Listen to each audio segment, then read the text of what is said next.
You can only succeed in marriage if you have a servant spirit and if you're willing to meet a need that you don't have. I don't need security. She does. I don't need to talk. She does. I don't need to be helped. She does. I need respect. I need the things that I need. She needs.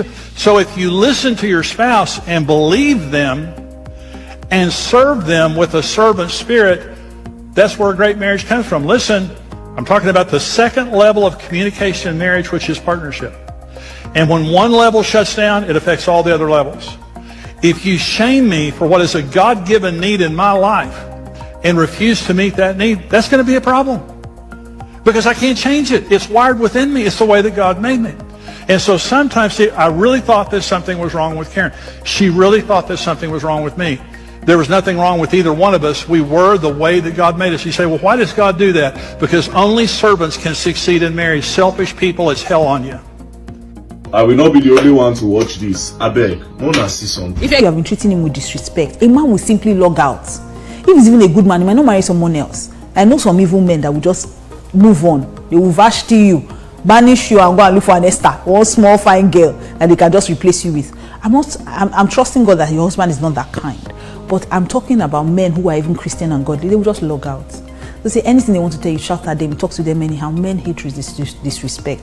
And that is the mistake married women make. They disrespect their husbands constantly. No matter how annoying your husband is, no matter what you want to tell him, there must be a way you can tell him respectfully and prayerfully. Maybe I can help some women understand the concept of respect that they need to give to their husbands.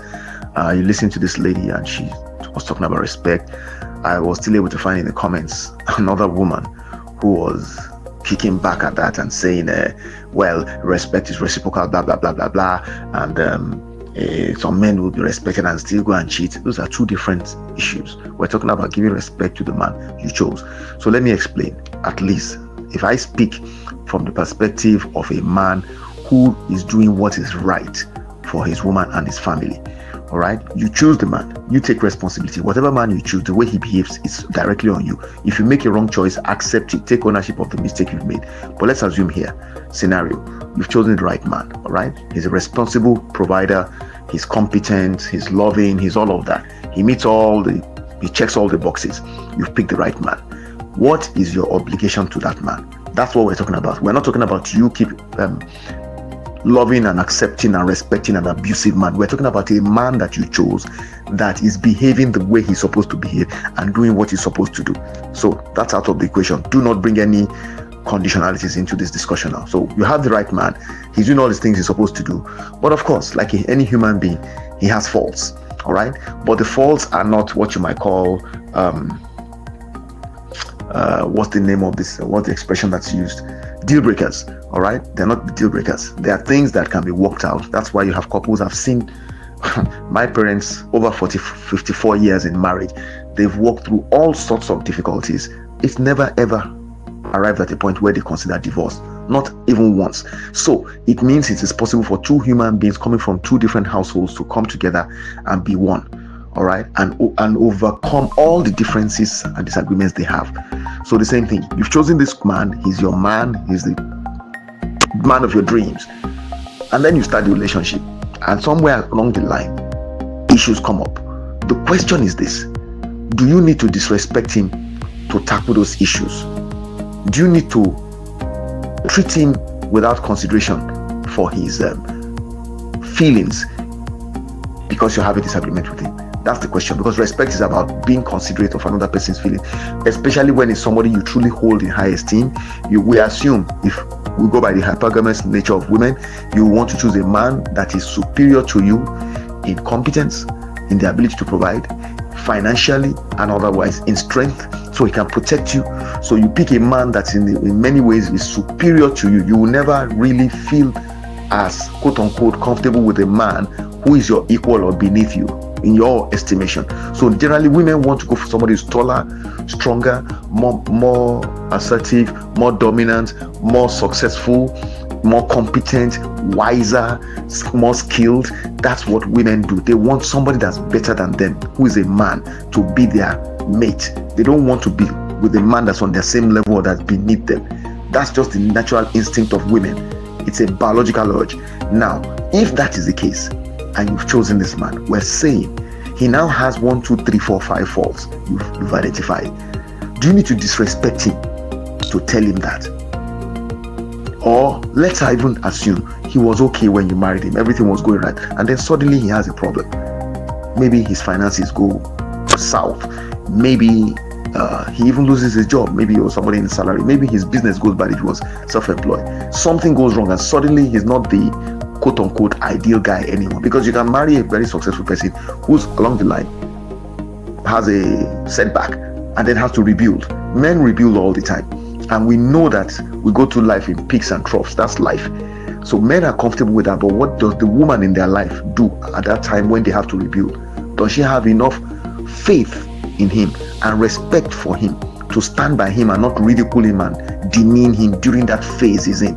Because the man is willing to believe in himself and is not willing to give up on himself, then the wife in his life, the woman in his life, must be willing to stand by him and not subject him to ridicule. Okay, not disrespect him. So that's what we're talking about.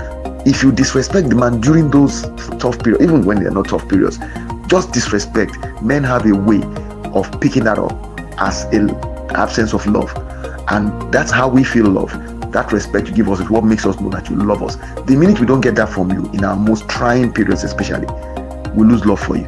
We will be unable to love you, and that's hopefully the message. If your boss was misbehaving to you, I am sure you will not be able to give him the same respect you were according him when you got that job.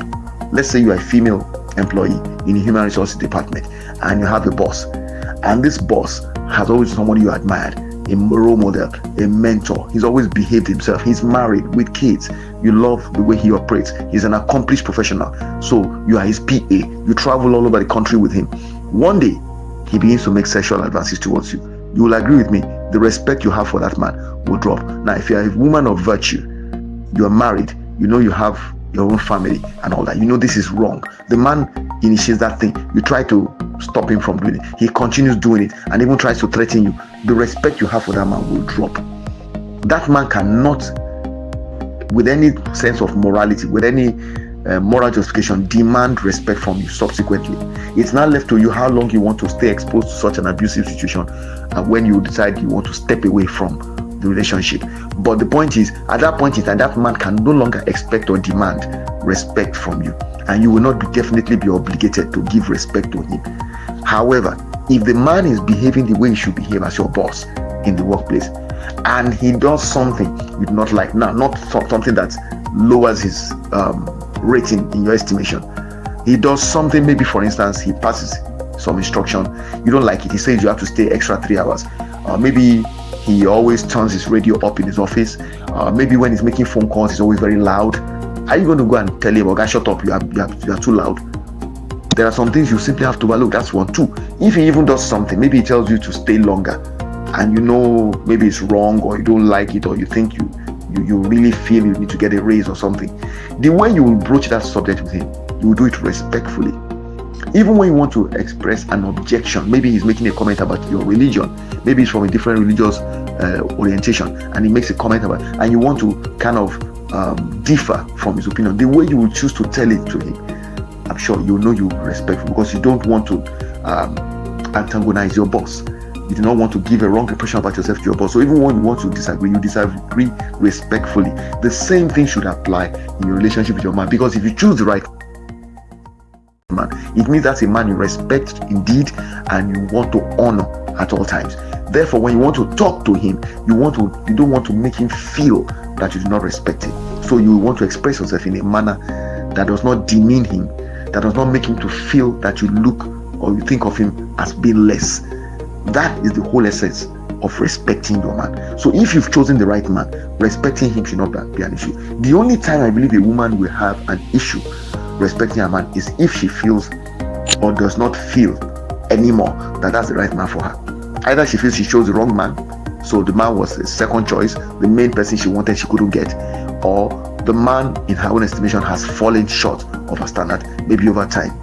But I don't know, whatever went wrong. Maybe there's things you were seeing in him he no longer has. Then you begin to disrespect. But then again, you made the choice, so you take responsibility for the outcomes of the choices you make. You have no reason to disrespect anybody, least of all your own man, if you chose it and you want to have a marriage that is sustainable. So this is the message to women.